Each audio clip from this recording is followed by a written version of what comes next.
Human behaviour can be a mystery. Why do people and organisations behave in certain ways? Or make funny decisions that are hard to understand?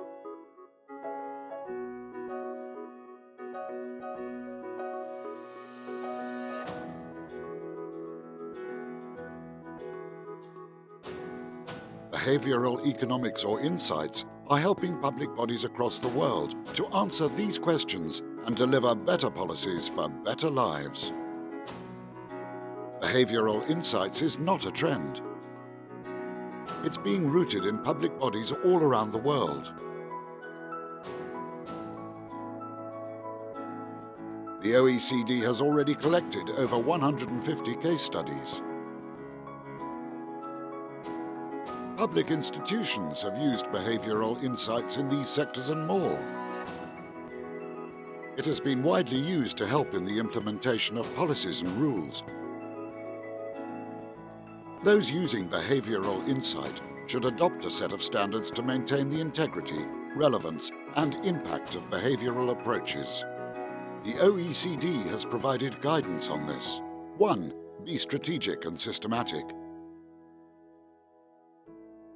2. Start with good, reliable data.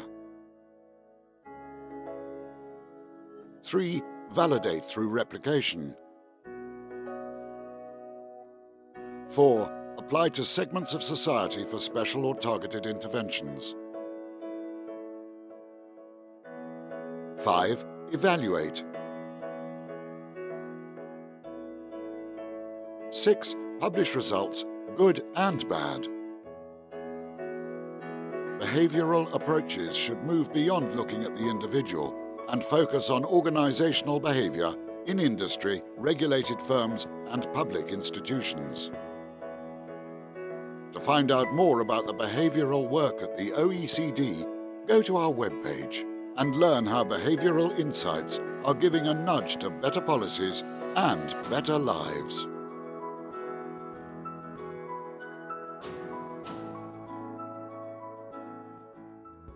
I want to thank the OECD for putting together this report of over 100 case studies from 60 organisations. It will greatly facilitate the sharing of experiences across our various networks. Singapore is excited to be hosting the Behavioural Exchange Conference from 29th to 30th of June. We'll bring together top global behavioural economics practitioners and academics.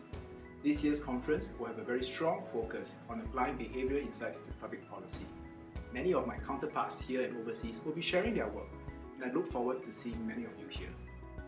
Behavioural insights have moved beyond the question of why we should use them to the question of how to best benefit from them. They are a new tool in our collective toolbox, not defining where we want to go, but rather helping us get there more effectively. They have improved policy design around the world and are now increasingly used to inform the design of our practices and procedures in our organizations, ranging from compliance to talent management.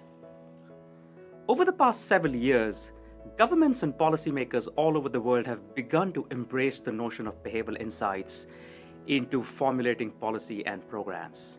The OECD is putting together a report that has a large number of case studies on how this has been done, as well as frameworks and themes and nuanced discussion on the ways in which behavioral insights could improve public policy and governance. I think the report shows us that we need to know more about the theoretical foundations on which different interventions are based, and we also need to know more about the costs and the reviews of these studies and the eventual interventions. Thank you, OECD, for doing this.